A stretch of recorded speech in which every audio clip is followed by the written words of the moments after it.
Assalamualaikum warahmatullahi wabarakatuh. Alhamdulillah wa syukru ala ni'amillah amma ba'du.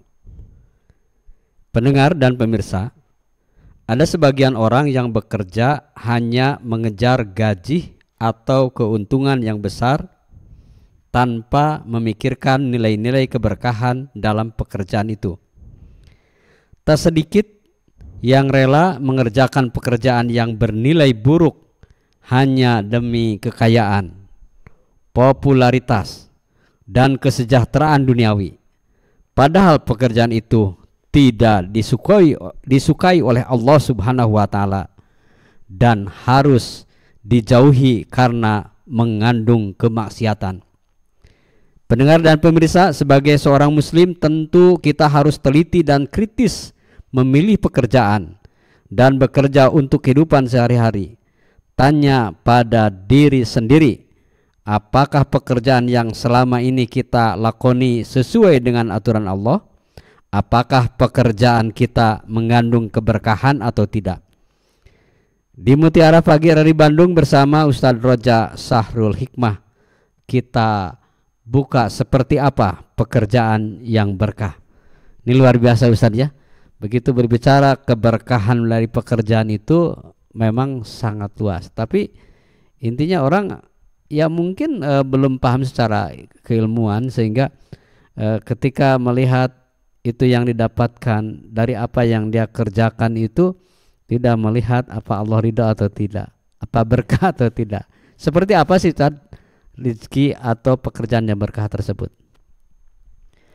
Bismillahirrahmanirrahim. Hamdan wa syukran lillah, salatan wa salaman ala rasulillah Muhammadin ibni Abdillah wa ala alihi wa sahbihi wa mawalah wa la hawla wa la quwata illa billah. Pemirsa yang dimuliakan oleh Allah Subhanahu wa taala, pekerjaan yang barokah. Sebelum panjang lebar, pekerjaan itu kita buat, kita lakukan itu maksudnya untuk apa? Kita bekerja itu tujuannya apa? Maka ketika seseorang dia bekerja dan tahu tujuannya, maka dia akan melihat terlebih dahulu apa keuntungan saya bekerja dan kemudian apa yang akan saya dapatkan dari bekerja. Maka ketika tujuannya salah, maka akan didapatkan perkara yang salah juga. Ketika tujuannya benar, maka akan mendapatkan hasil yang benar pula. Maka di antara hadis-hadis baginda Nabi Sallallahu Alaihi Wasallam, Nabi sudah menegaskan, bahkan dalam sebuah riwayat menyampaikan, orang yang berangkat untuk mencari nafkah, bekerja untuk mencukupi kebutuhan keluarganya, dinilai sebagai pahala fisabilillah. Ini menunjukkan bahwa bekerja adalah ibadah. Nah, ketika kita mengetahui bahwa bekerja itu ibadah, maka kita harus tahu bagaimana kerja ini supaya dinilai ibadah. Nah, bagaimana supaya kerja dinilai ibadah?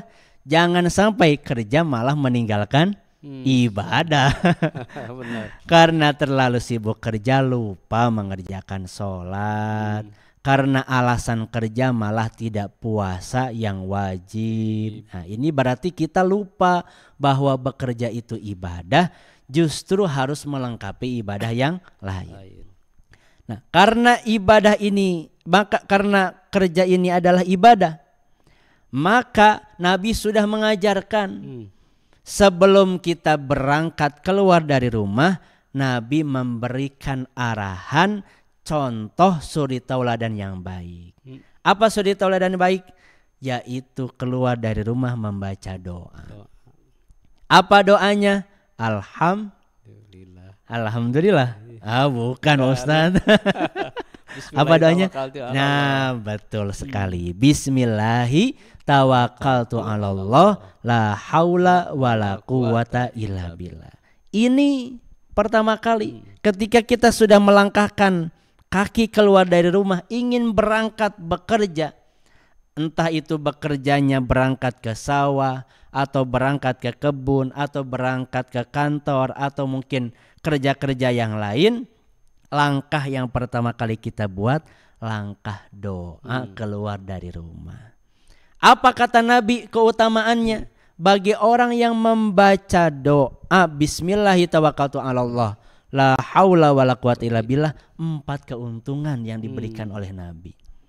4 keuntungan yang Allah berikan fadilahnya kepada orang yang baca doa keluar rumah. Yang pertama, wukita, wahudita, wakufita, watanaha anhu syaiton. Diartikan gak Ustaz? Artikan. Gak usah. Artikan. 4 keutamaan. Yang pertama kata Nabi, akan dijaga perjalanan kita dari mulai berangkat sampai pulang kembali, ketika membaca doa ini akan dijaga. Siapa yang menjaga Ustaz? Allah. Allah. Bukan Pak Polisi, bukan Pak TNI. Pak Polisi masih terbatas kekuatannya. Pak TNI masih terbatas kekuatannya. Tapi Allah kekuatannya tidak terbatas. Maka penjagaan Allah sempurna. Betul. Yang menjadikan kita terjaga bukan karena kita berangkat ke kantor pakai Alphard. Ya. Berapa banyak kejadian meskipun mobilnya bagus, kalau sudah terjadi insiden yang di luar dari kemampuan manusia, terjadilah kecelakaan. Nah, maka meskipun kendaraan kita biasa, kalau kita baca doa ini dapat janji Allah dijaga. Ya. Yang kedua kalinya kata Allah Subhanahu wa taala, akan dicukupi. Cukup ini maknanya luas. Ya. Hasil kerja kita cukup berangkat umroh. Masya Allah. Hasil dari kerja kita cukup berangkat haji. Kan cukup. Subhanallah. Cukup ini tidak bisa dihitung nominal. Ya. Cukup itu adalah kebutuhan yang pas untuk keluarga kita. Maknanya berapapun yang kita dapatkan ini cukup. Ya. Cukup buat istri di dapur, cukup buat kita sebagai suami untuk kebutuhan sehari-hari, cukup buat anak-anak kita. Ada sebagian pesantren, ada sebagian sekolah, bahkan cukup untuk berbagi. Berbagi kepada orang tua, berbagi kepada saudara. Ini cukup. Maka bagaimana supaya mendapatkan cukup ini? Di antara amalannya berangkat keluar dari rumah, baca doa ini. Yang ketiga, ini yang luar biasa. Allah wahudita, Allah akan memberikan hidayah. Kita keluar dari rumah niatnya mencari rezeki, bekerja, di tengah-tengah kita perjalanan atau kita sampai tujuan, Allah memberikan hidayah kepada kita. Ini yang mahal. Apa itu hidayah? Petunjuk yang Allah berikan kepada kita sehingga kita kerja mudah sholat, kita kerja tidak buat masalah kepada teman, kita kerja berjalan menjalankan tugas sebagaimana SOP. Kenapa bisa demikian? Allah memberikan petunjuk sehingga kita mudah menjadi karyawan yang baik, jadi petani yang baik, jadi apapun posisi kita kerja menjadi orang yang baik. Kenapa? Allah memberikan hidayah. Yang keempat, watanaha anhu syaiton. Watanaha anhu syaiton, setan akan dijauhkan oleh Allah dari kita. Maka doanya 1, keutamaannya 4. Ini di antara langkah pertama. Kenapa bekerja itu ibadah? Karena ada tata cara yang dibuat Nabi. Sehingga kerja kita pun akan menjadi kerja yang barokah. Kenapa? Karena kita kerja dengan cara yang dibuat oleh Nabi. Di antaranya membaca doa. Masya Allah. Penting ya Ustaz ya? Iya betul, luar biasa ya. Tapi kadang suka lupa itu ya mungkin. Tapi insya Allah ya pendengar dan pemirsa, karena kita ingin menjemput rezeki yang berkah, pekerjaan yang berkah, itu doa itu salah satu poin penting yang tidak boleh kita lupakan. Dan setelah mungkin pergi berdoa, membaca doa yang sangat utama tadi, sangat mudah diucapkan sebenarnya doa tersebut ya. Kemudian dalam bekerja itu sendiri, Ini tentu bervariasi, ada bekerja, bertani, pedagang, kemudian nelayan, kemudian juga pegawai kantor.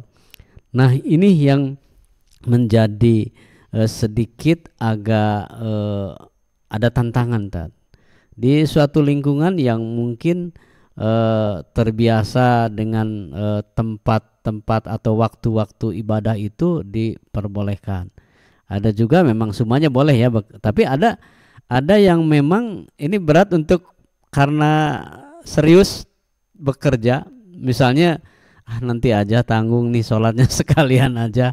Nah ini juga hati-hati pendengar dan pemirsa, ketika kita bekerja tentu pekerjaan kita yang betul-betul halalan thayyiban ya, itu mungkin langkah berikutnya tadi ya. Iya, mangga. Salah satu sabda Nabi, innallaha yuhibbul abda idza amila amalan ayyutqana. Sesungguhnya Allah Subhanahu wa taala mencintai seorang hamba apabila dia beramal, apabila dia berbuat, apabila dia bekerja secara profesional. Jadi, sebelum membahas bagaimana mencari kerja yang baik halal, kita harus tahu bagaimana kita bekerja dengan secara profesional. Iya. Bagaimana kerja yang profesional? Yang pertama kali adalah kerja keras. Pertama kali ada kerja keras. Bagaimana kerja keras? Ikhtiarnya maksimal. Iya, itu ya. Ikhtiarnya maksimal. Setelah ikhtiar maksimal, hasilnya kita pasrahkan kepada Allah. Kita sebagai petani maksimal mencangkulnya. Betul. Kita sebagai petani yang di kebun maksimal bagaimana garap tumbuhan-tumbuhannya. Iya. Kita yang sebagai karyawan maksimal menjalankan apa yang sudah dibuat SOP-nya. Setelah memaksimalkan, kembalikan hasilnya kepada Allah.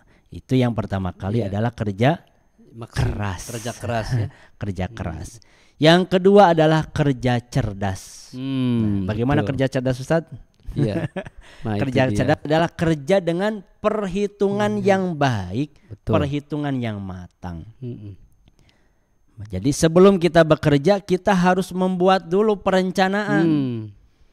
Jangan karena lagi ramainya sekarang, apa ya ramainya ya? Oh, itu lagi ada es teh iketan. Saya pengen beli es teh balongan atau es teh gelasan gitu. Tanpa dibuat perencanaan. Perencanaan yang matang. Proposalnya tidak dibuat. Kemudian perencanaan bagaimana kalkulasinya nggak dibuat. Baru berjalan sebentar ambruk gulung tikar. Nah, berarti kerja harus kerja yang cerdas. Cirinya kerja itu baik, ya pasti untung. Kalau kerja kok buntung berarti kerjanya kurang baik. Perhitungannya kurang matang ya. Iya, perhitungannya kurang matang. Yang ketiga kalinya kerja tuntas. Kerja tuntas. Apa itu kerja tuntas? Dibereskan, jangan banyak menunda-nunda. Betul, luar biasa. Jadi kalau memang garapan sawahnya itu adalah sekian garapan, kita sudah punya planning. Oh, ini bisa dikerjakan dalam waktu sekian hari. Kita dapat tugas dari bos, dikasih kerjaan ini. Kita sudah bisa mengukur dan mengatur bagaimana kerjaan ini tuntas. Sehingga targetnya bagaimana, kalau perlu lembur, tapi tanpa kita lupa dengan kadar kekuatan diri kita sendiri. Maka kerja tuntas. Maka salah satu amalan Raja Zulkarnain menjadi raja yang hebat yang Allah SWT ceritakan dalam Al-Quran, di antara amalannya adalah tidak suka menunda-nunda kerjaan. Yang di saat itu bisa tuntaskan. Nah, itu namanya kerja tuntas. Yang keempatnya adalah kerja mawas. Apa itu kerja mawas? Teliti dan hati-hati. Luar biasa. Jadi apa yang perlu kita teliti, jangan sampai kita mengambil hak orang lain. Jangan sampai kita karena ingin naik jabatan harus menjatuhkan saudara kita. Jadi yang teliti, yang hati-hati, yang sudah kalau kerjaannya sudah jelas baik, yang teliti. Ketelitian kita akan menghasilkan omset yang baik dan membuat senang atasan kita. Ketelitian kita dalam bertani akan menghasilkan yang baik. Dan kehati-hatian, apa hati-hati di sini?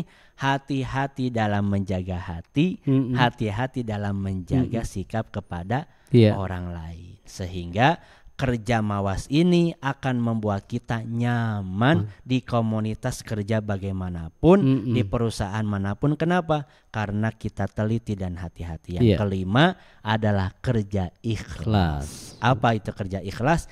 Kerja dengan sepenuh hati dan jangan berharap pujian. Subhanallah. Karena sering disampaikan oleh salah satu motivator, orang itu kerja terkadang nggak nyari, bukan hanya nyari nominal gajinya, tapi tingkat kenyamanan komunitas teman-temannya.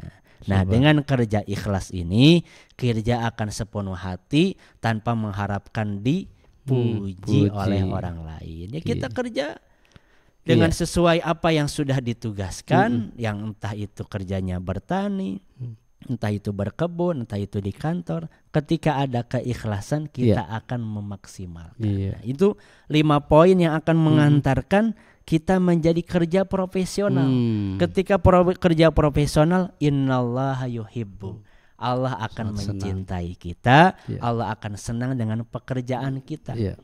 Nah, kemudian pembahasan selanjutnya, kita bukan hanya bekerja, bagaimana kerja yang dipilah dan dipilih. Apa maknanya dipilah dan pilih? Jangan sampai kerja yang hasilnya adalah tidak baik.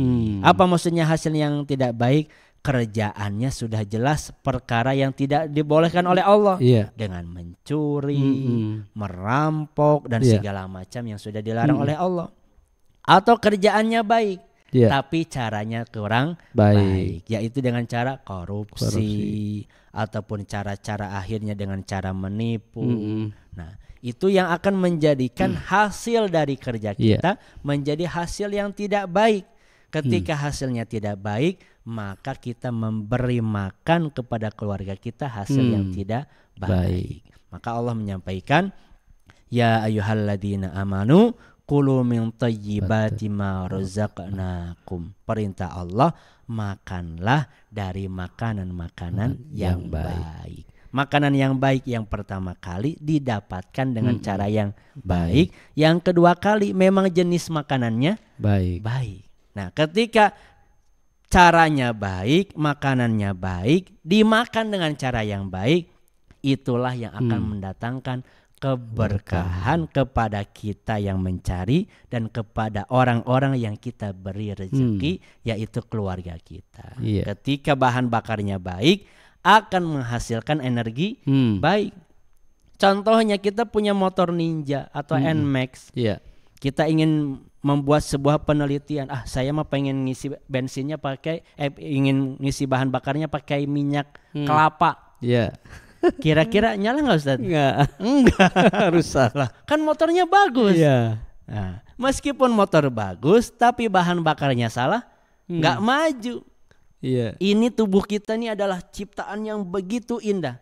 Sudah Allah sampaikan, laqad khalaqnal insana fi ahsani taqwim. Ciptaan yang sangat indah. Maka bahan bakarnya nggak boleh sembarangan. Ketika bakarnya benar, maka akan berjalan di jalan yang benar. Ketika bahan bakarnya salah, akhirnya kita susah diajak yang benar, malah mudah diajak yang salah. Ternyata sumber pertamanya apa? Bahan bakarnya salah. Makanannya salah. Gitu. Baik, luar biasa. Ternyata memang bekerja profesional itu sungguh luar biasa ya. Jadi salah satunya kita harus benar-benar kerja keras, kerja mawas, kerja apa lagi Tan? Kerja cerdas, kerja tuntas, ikhlas. Wah, luar biasa.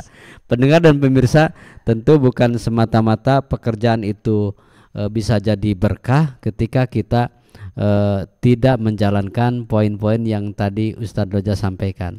Ada hal yang sangat menarik tadi. Ketika di sisi lain orang ingin bekerja keras dengan kerja yang halal dan baik, namun agama sangat tidak suka, ya mungkin ya, bukan tidak suka, jadi tidak diperkenankan nih. Ketika badannya sehat, kuat, tetapi dia lebih memilih menjadi pemalas. Bagaimana agama kita memberikan nasihat kepada orang-orang yang malas, bukan bekerja tetapi dia pemalas. Seperti apa, Tan? Di antara sabda Nabi, al-yadul ulya khairum minal yadis sufla. Tangan di atas itu lebih baik daripada tangan yang di bawah. Maknanya kita menjadi orang yang tidak minta-minta adalah sudah menunjukkan kita ingin menjadi hamba Allah yang baik. Ustadz, pekerjaan itu saat ini bisa dikatakan susah dan mudah. Banyak orang yang memilih pekerjaan tanpa memilah-milah, dan juga banyak orang yang menyatakan susah untuk bekerja. Padahal tadi ketika menyimak dari yang disampaikan Ustadz, bahwa begitu kita harus menjadi orang yang luar biasa. Islam sangat senang dengan orang kaya hasil pekerjaan yang halal. Kita ingin beribadah umroh, naik haji harus dengan materi yang halal dan harus hasil dari kerja keras. Tetapi masih ada saudara-saudara kita yang malas. Padahal Islam tidak menganjurkan kita menjadi seorang pemalas. Ya, baik Ustadz. Nabi sudah menegaskan bahwa ketika orang itu masih diberikan kesehatan dan diberikan kemampuan, maka maksimalkanlah kesehatan dan kemampuannya. Apa yang dimaksimalkan? Maka Nabi mengarahkan salah seorang sahabat, kalau kamu masih sehat, ambil kampak, berangkat ke hutan, potonglah itu kayu, jadi kayu bakar, jualah ke pasar. Ini menunjukkan bahwa bekerja itu perkara yang sangat penting. Sedangkan ancaman Nabi bagi orang yang pemalas alias cuma mengandalkan wajah kasihan dengan modalkan baju compang-camping, kemudian akhirnya dia berangkat meminta-minta. Nabi sudah mengingatkan dalam riwayatnya, orang yang meminta-minta akan ditanamkan rasa fakir di dalam hatinya. Sehingga sudah punya rumah gedong, punya mobil, punya motor, tetap aja kerjaannya minta-minta. Padahal Nabi tidak suka kepada orang yang demikian. Kenapa? Karena dia tidak memaksimalkan anugerah yang Allah berikan, yaitu berupa kesehatan dan kekuatan yang dia miliki. Kemudian untuk menambah supaya bagaimana kerja ini barokah, kita harus mengerti apa itu barokah. Iya, betul. Barokah adalah artinya ziyadatul khair, bertambahnya kebaikan-kebaikan. Tanda kerja kita adalah barokah, setelah kerja datang kebaikan-kebaikan. Untuk mendapatkan keberkahan adalah bagaimana kita mendapatkan kebaikan-kebaikan dari Allah Subhanahu wa taala. Nah, ziyadatul khair, bertambahnya kebaikan tersebut, kebaikan yang paling terbaik adalah tatkala kita bisa menjalankan perintah Allah dan menjauhi larangan Allah Subhanahu wa taala. Kita sebagai petani, kita sebagai karyawan, tetap adalah prioritas utamanya bagaimana bisa menjalankan perintah Allah. Adapun posisi-posisi yang mana kita tidak bisa tepat waktu untuk sholat, sebagaimana orang yang kerjanya bagian di menara bandara, yang mana punya tugas penting untuk senantiasa standby, sehingga ada seseorang datang kepada kiai, Pak Kiai, saya ini jarang bisa sholat Jumat. Karena ketika Jumatan saya harus jaga di menara bandara. Kalau saya tinggalkan bahaya. Maka hukum fikih itu sangat mudah. Tapi mudah tidak boleh dimudah-mudahkan. Nah, tapi boleh ketika urgensi dia bekerja kalau ditinggalkan akhirnya menyebabkan kecelakaan yang fatal, maka boleh untuk tidak tepat waktu tapi tetap mengerjakan. Nah, jadi cirinya kerja itu barokah adalah setelah bekerja tetap menjalankan perintah Allah dan menjauhi larangan-larangan Allah. Ketika kita kerja kok tambah jauh dari perintah Allah, kok malah dekat dengan larangan Allah, ini kerjanya harus diperbaiki kembali. Barangkali kerjanya ada yang keliru. Nih, itu patokannya bukan dari segi bagaimana aktivitas kerjanya, tapi bagaimana kondisi hati kita, kondisi amal kita ketika kita bekerja. Subhanallah. Pendengar dan pemirsa, pekerjaan yang berkah tentu mengundang kita untuk taat beribadah. Bukan berarti kita bekerja keras malah jauh dengan Allah, kita jauh dengan ibadah. Itu harus diperbaiki dan dipertanyakan kembali. Ya. Pesan di akhir perjumpaan kita di Mutiara Pagi tentu menjadi catatan yang harus kita garis bawahi. Seperti apa pekerjaan yang berkah? Pekerjaan berkah adalah bagaimana setelah kita bekerja, Allah Subhanahu wa Ta'ala makin memberikan rasa kepada kita untuk tambah semangat amal, tambah takut kepada Allah Subhanahu wa Ta'ala. Sehingga hasil yang kita dapatkan sudah tidak lagi menilai nominal, akan tetapi yang dicari keberkahan di dalam hasil yang kita dapatkan. Di antara cirinya berkah, kita dapat gajinya sekian, istri senyum, anak-anak sehat semua, di rumah adem ayem. Itu di antara buah dari keberkahan. Subhanallah. Tapi ketika rezeki itu belum diberkahi oleh Allah, terlihat nominalnya besar, akan tetapi datang ujian-ujian yang besar pula. Tiba-tiba istri melakukan suatu hal yang tidak baik, anaknya nuntutnya yang besar-besar, wah kewalahan. Ini diantara teguran dari Allah. Barangkali dari kerjaan kita ada perkara yang membuat Allah tidak senang, yang perlu kita kembali untuk introspeksi diri dan perbaiki. Nabi Shallallahu Alaihi Wasallam sangat senang dengan orang yang kerja keras, dan agama kita juga melarang kita menjadi pemalas. Tentu pendengar di Mutiara Pagi RRI Bandung, pekerjaan yang berkah lebih banyak ketika kita ingin menjadi orang yang pekerja keras, ikhlas, tuntas, dan diridhoi oleh Allah Subhanahu wa Ta'ala. Demikian pendengar, Ustadz Roja Sahrul Hikmat, pengasuh pondok pesantren, pimpinan pondok pesantren Tahfidul Quran Amanah Ummah. Nantikan kami selanjutnya. Assalamualaikum warahmatullahi wabarakatuh.